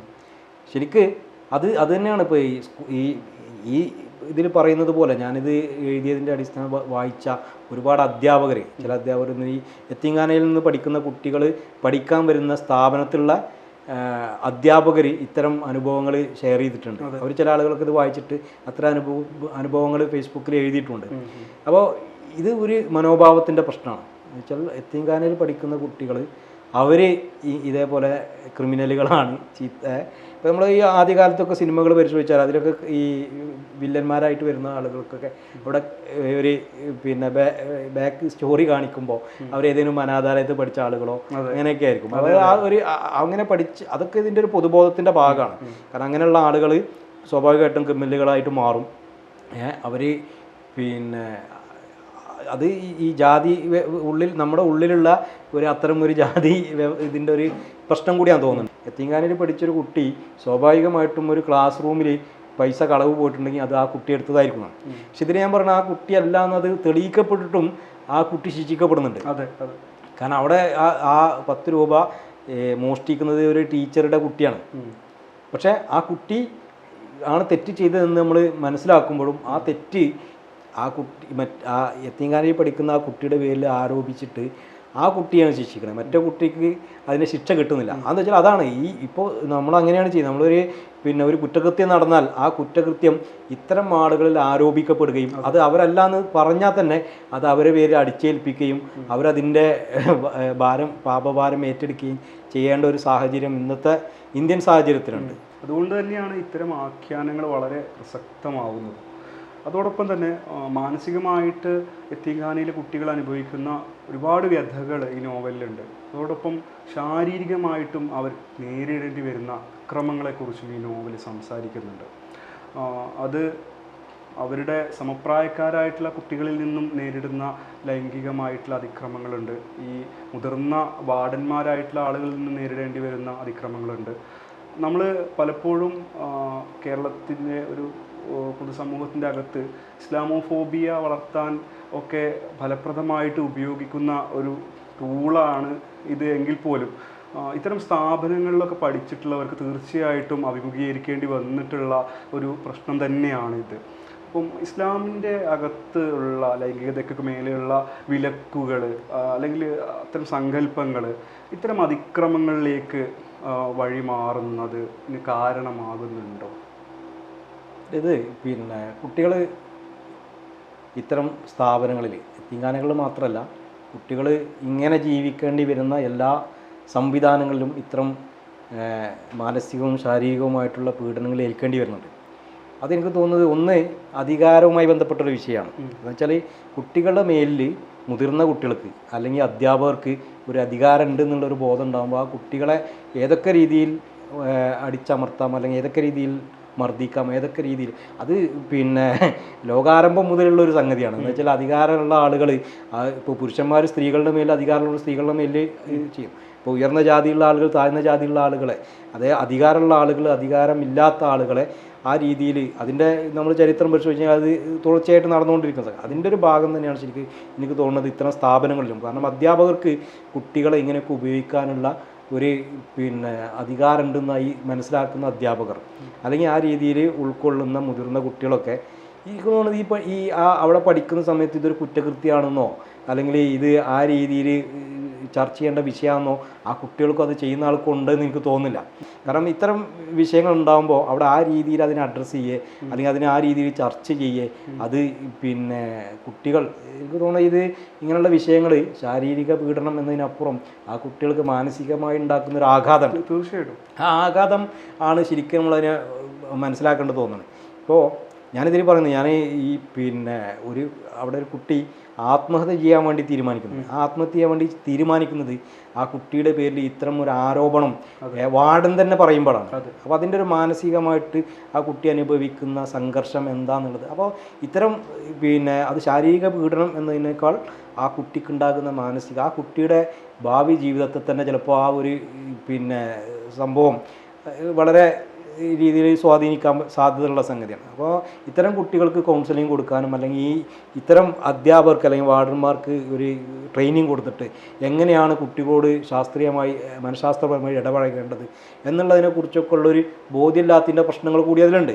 അപ്പോൾ ഇത് യത്തീംഖാനകളുടെ മാത്രം പ്രശ്നമായിട്ട് എനിക്ക് തോന്നുന്നില്ല. ഇത്തരം ഈ കുട്ടികൾ ചെറിയ പ്രായത്തിലുള്ള കുട്ടികൾ പഠിക്കേണ്ടി വരുന്ന എല്ലാ സ്ഥാപനങ്ങളിലും ഇത്തരം ഇപ്പോൾ ഞാൻ പറഞ്ഞില്ലേ ഗവൺമെൻറ് സർക്കാർ സംവിധാനത്തിൽ പ്രവർത്തിക്കുന്ന ഒരു സ്ഥാപനത്തിൽ പഠിച്ചൊരു കുട്ടി ഇത്തരം അവിടെ നിന്ന് വാർഡന്മാരും മറ്റുള്ളവരും ശാരീരികമായി ഉപയോഗിച്ചതിൻ്റെ അനുഭവങ്ങൾ പറഞ്ഞിട്ടുണ്ട്. ഇസ്ലാമോഫോബിയയുടെ ഒരു വിഷയം ഇതിനകത്തുണ്ട്. കാരണം എന്താ വെച്ചാൽ ഇത്തരം ഈ മദ്രസയിൽ ബന്ധപ്പെട്ടോ അല്ലെങ്കിൽ പള്ളിയായിട്ട് ബന്ധപ്പെട്ടോ ഒക്കെ ആണെങ്കിൽ ഇത് വലിയ രീതിയിൽ ആഘോഷിക്കപ്പെടുന്ന സോഷ്യൽ മീഡിയയിലാണെങ്കിലും മീഡിയയിലൊക്കെ വലിയ രീതിയിൽ ആഘോഷിക്കപ്പെടുകയും എന്നാൽ മറ്റുള്ള സ്ഥലത്താണെങ്കിൽ അത് ആ രീതിയിൽ ചർച്ച ചെയ്യപ്പെടാതെ പോവുകയും ചെയ്യുന്നുണ്ട്. ഇപ്പം ഞാൻ ഈ പുസ്തകത്തിൽ എന്നോട് ചില ആളുകൾ പറഞ്ഞിട്ട് ആ ഒരു വിഷയം അതിന് വേണ്ടിയിരുന്നോ എന്ന് ചോദിച്ച ആളുകളുണ്ട്. കാരണം അത് ആ രീതിയിൽ യത്തീംഖാനകൾ തെറ്റിദ്ധരിക്കപ്പെടുന്ന ഒരു സാഹചര്യം നിലനിൽക്കൂലെന്ന് ചോദിച്ചിട്ടുണ്ട്. പക്ഷെ അത് യത്തീംഖാനകൾ തെറ്റിദ്ധരിക്കപ്പെടുക എന്നുള്ളതല്ല. യത്തീംഖാനയിൽ മാത്രമല്ല ഇത്തരം സ്ഥാപനങ്ങളൊക്കെ ഇങ്ങനെ ഒരു വസ്തുത ഉണ്ട്. ആ വസ്തുത നമ്മൾ തിരിച്ചറിയണം. ആ വസ്തുത അതുകൊണ്ടുണ്ടാകുന്ന അപ്പോൾ ഇതിൽ നമ്മൾ ഈ ഓർഫനേജിനുള്ളിലുള്ള പ്രശ്നമല്ല, ഓർഫനേജിന് പുറത്ത് ഈ കുട്ടികളുടെ മുടി വെട്ടാൻ വേണ്ടി പോകുന്ന ബാർബർ ഷോപ്പിൽ നിന്ന് വരെ ഈ അനുഭവം ഉണ്ടാകുന്നുണ്ട്. അപ്പോൾ ഈ പൊതുസമൂഹം തന്നെ കുട്ടികളെ അങ്ങനെ കാണുന്നത്, ഈ യത്തീംഖാനയിൽ പഠിക്കുന്ന കുട്ടികൾ അല്ലെങ്കിൽ ചോദിക്കാനും പറയാനും ആളില്ലാത്ത ആളുകളെ ആർക്കും എന്തും ചെയ്യാന്നുള്ളൊരു അവസ്ഥ ഉണ്ട്. അപ്പോൾ അത് നമ്മൾ അഡ്രസ്സ് ചെയ്യപ്പെടേണ്ടതാണ്. ആ രീതിയിൽ തന്നെ അതിൻ്റെ മെറിറ്റ് അടിസ്ഥാനത്തിൽ തന്നെ നമ്മളത് ചർച്ച ചെയ്യാം. അതിനപ്പുറത്തേക്ക് ഇപ്പോൾ ഇതൊരു ഇസ്ലാമുമായി ബന്ധപ്പെട്ടൊരു വിഷയമായിട്ട് എനിക്ക് തോന്നുന്നില്ല. അത് നമ്മുടെ സമൂഹത്തിൻ്റെ ഒരു അവസ്ഥയാണ്. അത് പല രീതിയിൽ പല കുട്ടികളും പല രീതിയിൽ അനുഭവിക്കുന്നുണ്ട്. കുട്ടികൾ മാത്രമല്ല, മുതിർന്ന ആളുകളും അനുഭവിക്കുന്നുണ്ട്, സ്ത്രീകൾ അനുഭവിക്കുന്നുണ്ട്. അപ്പോൾ ആ രീതിയിൽ തന്നെ അത് അഡ്രസ്സ് ചെയ്യപ്പെടുകയും ചെയ്യണം. പക്ഷേ മുസ്ലിം സംഘടനകൾക്ക് പ്രത്യേകിച്ച് ഇതിലൊരു ഉത്തരവാദിത്തമുണ്ട്. കാരണം മദ്രസകളിലോ ഇത്തരം സ്ഥാപനങ്ങളിലോ ഇങ്ങനെയുള്ള ആളുകൾ വരാൻ പാടില്ല. അപ്പോൾ അതിന് അത്രയും ഈ ധാർമ്മിക വിദ്യാഭ്യാസം എന്നുള്ളവർക്ക് അത്ര അത് കൊടുക്കാൻ യോഗ്യരായ ആളുകളെ നിയമിക്കാനും അതിനുവേണ്ട പ്രത്യേക പരിശീലനം കൊടുക്കാനും അവർക്ക് കൃത്യമായിട്ട് എങ്ങനെയാണ് കുട്ടികളോട് മനഃശാസ്ത്രപരമായി ഇടപഴകേണ്ടത്. ഇപ്പോൾ നമ്മൾ ഈ ബാഡ് ടച്ചും ഗുഡ് ടച്ചും ഒക്കെ പറയുന്നുണ്ടല്ലോ, അത് ശരിക്കും അധ്യാപകർക്ക് കൂടി ബാധകമാണല്ലോ. അധ്യാപകർക്കും അത് പഠിപ്പിച്ചു കൊടുക്കണം. അത് മദ്രസയിൽ മാത്രമല്ല, സ്കൂളിലെ അധ്യാപകർക്കും ഇപ്പോൾ പല ട്രെയിനിങ് ഉണ്ട്. ട്രെയിനിങ് കൊണ്ട് ആ ട്രെയിനിങ്ങിലൊന്നും ഇത്തരം വിഷയങ്ങൾ ചർച്ച ചെയ്യപ്പെടുകയോ അല്ലെങ്കിൽ ഇത്തരം പരിശീലനങ്ങൾ അവർക്ക് നൽകുകയോ ചെയ്യുന്നുണ്ട് തോന്നുന്നില്ല. അത്തരം പരിശീലനങ്ങളൊക്കെ ഇതിൻ്റെ ഭാഗമായിട്ട് നടക്കേണ്ടതുണ്ടെന്നാണ് എനിക്ക് തോന്നുന്നത്. ശരിക്ക് ഈ ഹദീസുകളിൽ പോലും ഈ എങ്ങനെയാണ് ഒരു കുടുംബത്തിൽ ലൈംഗിക ജീവിതം നടത്തേണ്ടത്, അതിൻ്റെ സാധ്യതകൾ എന്താണ്, അല്ലെങ്കിൽ എന്തൊക്കെ കാര്യങ്ങൾ നമ്മൾ ഒരു ഭാര്യയെ എങ്ങനെയൊക്കെ പരിഗണിക്കണം, ഒരു ഭർത്താവിനെ എങ്ങനെയൊക്കെ പരിഗണിക്കണം, അല്ലെങ്കിൽ അവർക്കിടയിൽ എങ്ങനെയാണ് ഒരു സ്നേഹത്തിലും ഊഷ്മളമായിട്ടുള്ള ഒരു ലൈംഗിക ബന്ധം സാധ്യമാവാന്നുള്ളതിനെക്കുറിച്ചുള്ളൊക്കെ പാഠങ്ങളും പഠനങ്ങളും ഉണ്ട്. പക്ഷേ അത് വേണ്ട ഇത് ആ രീതിയിലല്ല ചർച്ച ചെയ്യുന്നത്. അപ്പോൾ ഇതിന് വിലക്ക് എന്ന് പറയുന്നത് ശരിക്ക് ഇത് ഒരു അരാജക അവസ്ഥയിലേക്ക് പോവാതിരിക്കണം എന്നുള്ളത് മാത്രമാണ് അതിൻ്റെ ഒരു ഇതുള്ളത്. അല്ലാതെ എല്ലാം വിലക്കല്ല. എന്ന് വെച്ചാൽ ഒരു പാപമായിട്ട് കാണില്ല. സ്ത്രീ പുരുഷ ബന്ധത്തെ ഒരു പാപമായിട്ട്, അതേസമയം തന്നെ സ്വർഗാനുരാഗത്തെ ഒരു പാപമായിട്ട് കാണുന്നുണ്ട്. അപ്പം സ്വർഗാനുരാഗികളായിട്ടുള്ള ആളുകൾക്ക് അവർക്ക് സ്വതന്ത്രമായിട്ട് ഒരു ജീവിതം ഉണ്ടാവാത്തത് കൊണ്ട്, വിവാഹം സാധ്യമല്ലാത്തതുകൊണ്ട്, ലൈംഗിക ബന്ധങ്ങൾ സാധ്യമല്ലാത്തത് കൊണ്ട് കൂടിയാണോ ഇപ്പം ഈ അധികാരം പ്രയോഗിക്കാൻ? ഈ പീഡിപ്പിക്കപ്പെടുന്ന അല്ലെങ്കിൽ ഇത്തരം ഇതിനിടയാക്കുന്ന ആളുകളൊന്നും ഈ ഒരു പ്രശ്നമുള്ള ആളുകളല്ല. കാരണം അവർ കല്യാണം കഴിഞ്ഞ് കുടുംബമായിട്ട് ജീവിക്കുന്ന മനുഷ്യന്മാരനെയാണ് ഈ കുട്ടികളെ ഈ ഇത്തരം വൈകൃതങ്ങൾക്ക് ഉപയോഗപ്പെടുത്തുന്നത്. അപ്പോൾ അത് രണ്ട് പ്രശ്നമാണ്. കാരണം ഈ ഹോസ്റ്റലിൽ ഇപ്പോൾ ഓർഫനേജിൽ അല്ലെങ്കിൽ ഇത്തരം സ്ഥാപനങ്ങളിൽ ഇത്തരം പീഡനങ്ങൾ നടത്തുന്ന ആളുകൾ, ഇത്തരം കുട്ടികളെ ആ രീതിയിൽ ഉപയോഗിക്കുന്ന ആളുകളൊന്നും ഇങ്ങനൊരു പ്രശ്നമുള്ള ആളുകളായിട്ട് എനിക്ക് തോന്നില്ല. കാരണം ഇപ്പോൾ നമുക്കറിയാം, ഇത്തരം കേസുകൾ എടുത്ത് പരിശോധിച്ച് കഴിഞ്ഞാൽ ആ കേസിൽ അങ്ങനത്തെ ആളുകൾ നമുക്ക് ഇല്ലയെന്ന് തന്നെ പറയാൻ പറ്റും. കാതൽ എന്ന് പറഞ്ഞ മറ്റൊരു സിനിമയൊക്കെ പോയി ഈയിടെ വളരെ വലിയ ചർച്ചയായല്ലോ. അപ്പോൾ സാധാരണ എന്ന് തോന്നിക്കുന്ന വിവാഹ ബന്ധങ്ങളിൽ നിൽക്കുന്ന ആളുകൾ തന്നെ ലെസ്ബിയൻ ആയിട്ടുള്ള ആളുകൾ, ഗേ ആയിട്ടുള്ള ആളുകളൊക്കെ സാധാരണ ജീവിതം നയിക്കുന്നതായിട്ട് അഭിനയിക്കേണ്ടി വരുന്നൊരു സാഹചര്യം കൂടിയുണ്ട്. അതാ ഒരു കാര്യം കൂടെ ആ കാര്യത്തിൽ പരിശോധിക്കപ്പെടേണ്ടതില്ല എന്നാണ്. അതെന്താ വെച്ചാൽ ഇത് വിഷയം കുറച്ചും കൂടി ഗഹനമായിട്ട് ചർച്ച ചെയ്യേണ്ട ഒരു വിഷയമാണ്.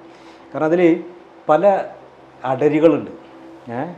ഇത് ലൈംഗികത എന്ന് പറഞ്ഞത് ഓരോ ആളുകളുടെ അഭിരുചിയും അവരുടെ ജീവിത സാഹചര്യങ്ങളൊക്കെ ബന്ധപ്പെടുത്തിയിട്ട് രൂപപ്പെടുന്നൊരു കാര്യം കൂടിയാണ്. അപ്പോൾ അതിനെ ഓരോരുത്തരുടെയും അതിൻ്റെ യഥാർത്ഥ പ്രശ്നം എന്താണ് എന്ന് മനസ്സിലാക്കിയിട്ട് ഓരോരുത്തർക്കും ഓരോ പരിഹാരമായിരിക്കും അതിലുണ്ടാവും. എല്ലാവർക്കും നമുക്ക് ഒന്നിച്ചൊരു പരിഹാരം ആ വിഷയത്തിൽ കാണാൻ പറ്റുമെന്ന് എനിക്ക് തോന്നുന്നില്ല. കാരണം നമ്മൾ ഇപ്പോൾ ചെയ്യണമെന്ന് വെച്ചാൽ നമ്മൾ മൊത്തത്തിലൊരു പരിഹാരമാണ്. പക്ഷേ ഈ വിഷയത്തിൽ മൊത്തത്തിലൊരു പരിഹാരം നമുക്ക് നിർദ്ദേശിക്കാൻ പറ്റും തോന്നുന്നില്ല. കാരണം അതിൽ ഓരോ വ്യക്തിക്കും ഓരോ പ്രശ്നമാണ്. ആ പ്രശ്നങ്ങൾ എന്താണെന്നുള്ളത് മനസ്സിലാക്കിയിട്ട് അയാൾക്കുള്ള പരിഹാരം നമുക്ക് നിർദ്ദേശിക്കാൻ പറ്റുള്ളൂ. അപ്പോൾ അതിൻ്റെ ഒരു പ്രശ്നം നിലനിൽക്കുന്നുണ്ട്. പക്ഷേ ഇതിൻ്റെ ഈ ഇസ്ലാമിൽ ഇത്തരം വിഷയങ്ങൾ ചർച്ചയ്ക്ക് വന്നിട്ടുണ്ട്. എന്നുവെച്ചാൽ ഇത്തരം ഇങ്ങനെയുള്ള മനുഷ്യന്മാർ ഉണ്ട് എന്നുള്ളതും അവർക്കുള്ള സാധ്യതകൾ എന്താണെന്നുള്ളതും ഇസ്ലാമിൽ ചർച്ചയ്ക്ക് വന്നിട്ടുണ്ട്. പക്ഷെ അത്തരം ചർച്ചകൾ ആ രീതിയിൽ പിന്നീട് വന്നിട്ടില്ല, അതിൻ്റെ തുടർച്ചകൾ ഉണ്ടായിട്ടെന്നുള്ളൊരു സംഗതിയാണ്. പക്ഷെ അത് വരും കാലത്ത് ചിലപ്പോൾ അത്തരം ചർച്ചകളൊക്കെ വരികയായിരിക്കും. അത്തരം വിഷയങ്ങൾ എന്ന് വെച്ചാൽ ഒരു പ്രശ്നം വരുമ്പോഴാണല്ലോ ആ പ്രശ്നത്തെ എങ്ങനെയൊക്കെയാണ് നമ്മൾ അഭിമുഖീകരിക്കേണ്ടത്, അതിന് മതപരമായിട്ടുള്ള അപ്പോൾ നമ്മൾ ആദ്യകാലത്തുണ്ടായിരുന്ന പ്രശ്നങ്ങളല്ല ഇപ്പോൾ ഉള്ളത്. അപ്പോൾ ആ പ്രശ്നങ്ങളെ അഭിമുഖീകരിക്കുമ്പോഴാണ് അതിൻ്റെ പരിഹാരങ്ങൾ, അതിനെന്താണ് മതം. ഞാനൊരു പണ്ഡിതനല്ലാത്തതുകൊണ്ട് തന്നെ എനിക്ക് ആ രീതിയിൽ അതിനെ ഇതാക്കാൻ പറ്റില്ല. പക്ഷെ നമ്മൾ മനസ്സിലാക്കുന്നത് ഇങ്ങനെയാണ്, ഈ വിഷയത്തിൽ എല്ലാവർക്കും ഒരേ പരിഹാരമല്ല നമുക്ക് നിർദ്ദേശിക്കാൻ പറ്റുക എന്നാണ് എനിക്ക് മനസ്സിലാണ്. ഒരു യത്തീംഖാനയിൽ നിന്ന് ഒരു കുഞ്ഞിനെ കുടുംബത്തിലേക്ക്, ജീവിതത്തിലേക്ക് വീണ്ടെടുക്കാനുള്ളൊരു യാത്രയാണ് യഥാർത്ഥത്തിൽ പുഴക്കുട്ടി എന്ന നോവൽ.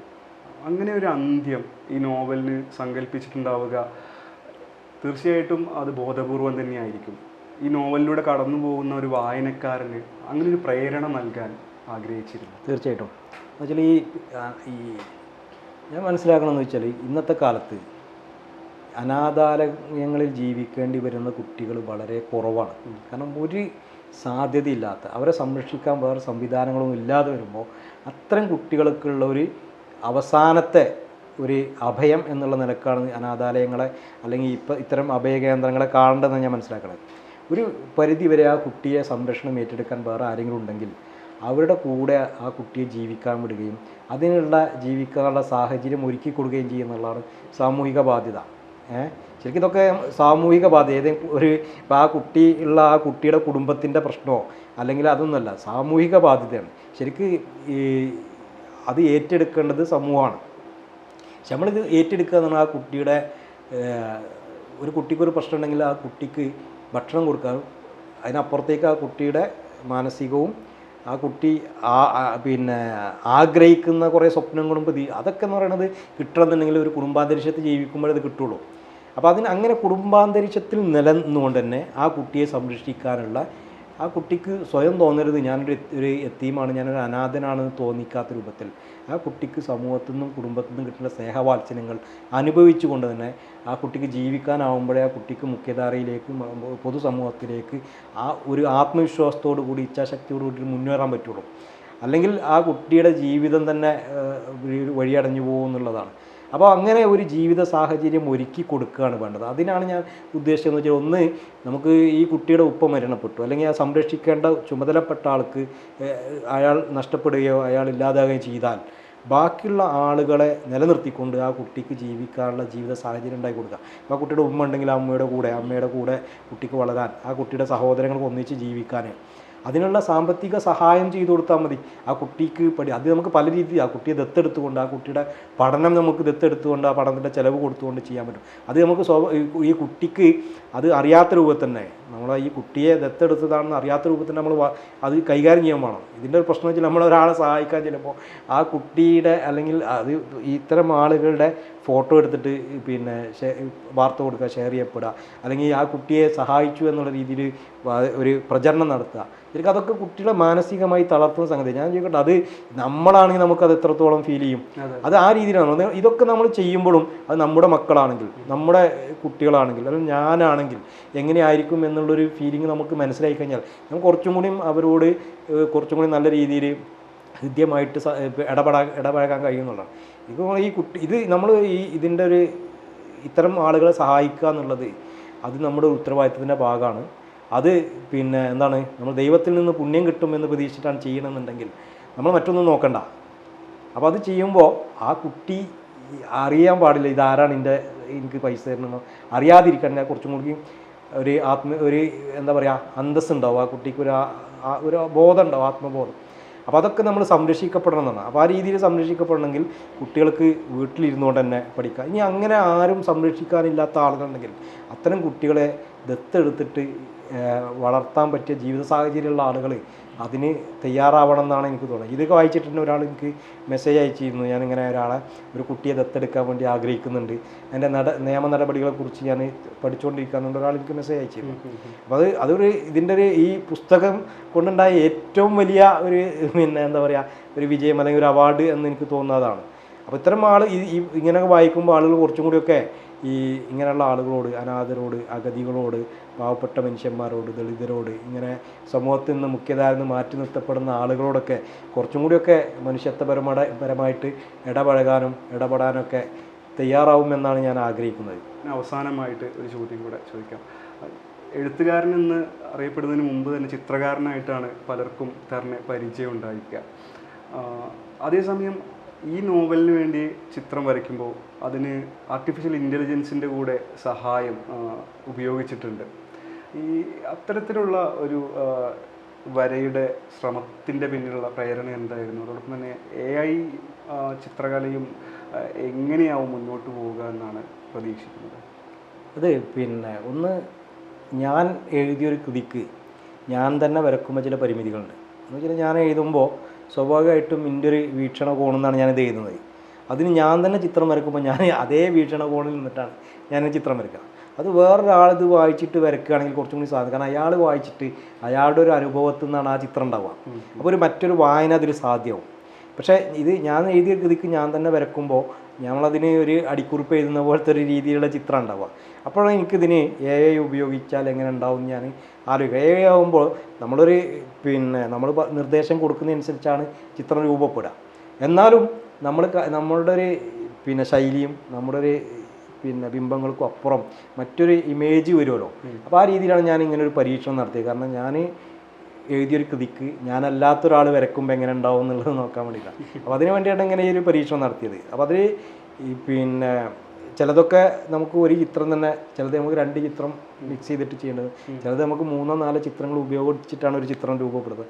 നമ്മൾ AI വന്ന ചിത്രങ്ങൾ അതേപോലെ ഉപയോഗിക്കുകയല്ല ചെയ്തിട്ടുള്ളത്.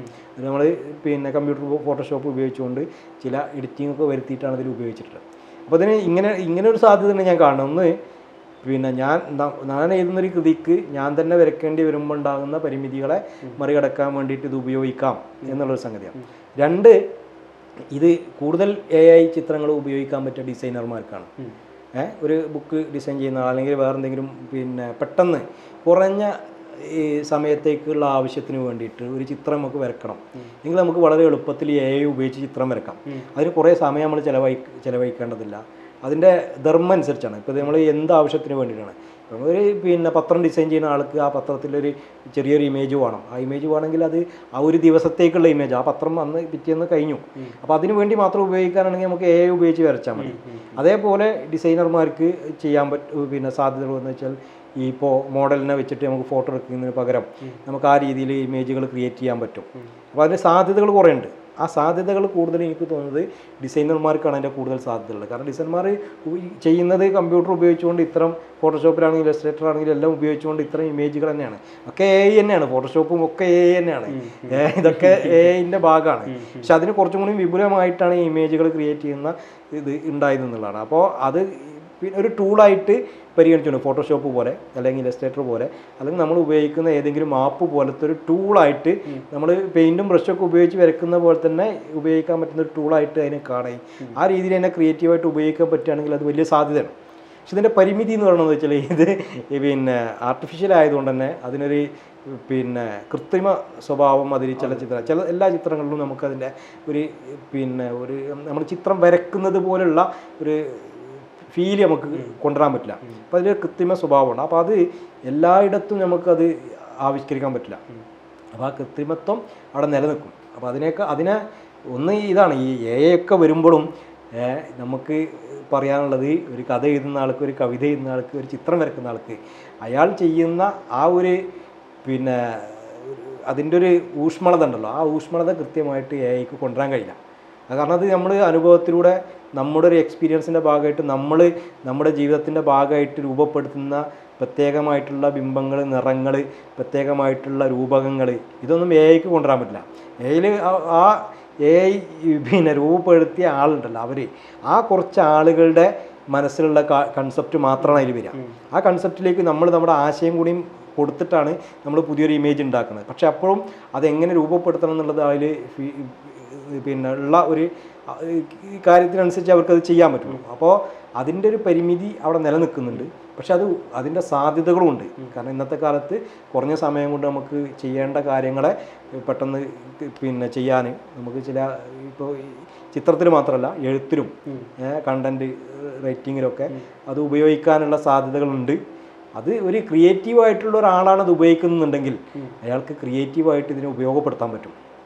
സാധാരണ ഒരു ഡിസൈനറും ഒരു ക്രിയേറ്റീവ് ഡിസൈനറും തമ്മിൽ വ്യത്യാസമുണ്ട്. കാരണം എല്ലാവരും ഉപയോഗിക്കുന്നത് ഫോട്ടോഷോപ്പാണ്, എല്ലാവരും ഉപയോഗിക്കുന്ന ഇത്തരം പിന്നെ ഇതാണ്. പക്ഷേ അത് അയാളുടെ ക്രിയേറ്റിവിറ്റിയും കൂടി കൂടുമ്പോഴാണ് ഇതൊരു വലിയൊരു കലാസൃഷ്ടിയായിട്ട് മാറുക.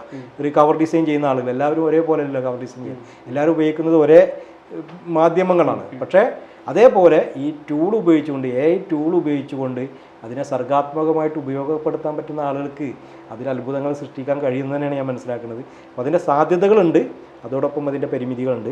ആ പരിമിതികളെ എന്ന് പറഞ്ഞാൽ അത് മറികടക്കാൻ നമ്മൾ പിന്നെ ഒരു ആർട്ടിസ്റ്റിന് അല്ലെങ്കിൽ എഴുത്തുകാരന് സാധിക്കും. അതിൻ്റെ സാധ്യതകൾ അവിടെ ഒഴിഞ്ഞു കിടക്കുന്നുണ്ട്. അതുകൊണ്ട് തന്നെ എഴുത്തുകാർക്കോ ആർട്ടിസ്റ്റുകൾക്കോ ഇതൊരു ഭീഷണിയൊന്നുമല്ല, പക്ഷേ അതൊരു സാധ്യത ആ നിലക്ക് നിലനിൽക്കുന്നുണ്ട് എന്നുള്ളതാണ്. പക്ഷെ ഇങ്ങനെയുള്ള വിഷയങ്ങൾ വരുമ്പോഴാണ് കുറച്ചും കൂടി നമ്മൾ അതിനെ മറികടന്നുകൊണ്ട് പുതിയ ആവിഷ്കാരങ്ങൾ നടത്താനുള്ള ഒരു പരിശീലനം ഒരു വെല്ലുവിളിയായിട്ടൊക്കെ ആ രീതിയിൽ നമുക്ക് ആവശ്യം. ഇപ്പോൾ ഞാൻ AI വരക്കുന്ന ഒരു ചിത്രം നമ്മൾ പിന്നെ അതേമാതിരി വരക്കേണ്ട ആവശ്യമില്ല.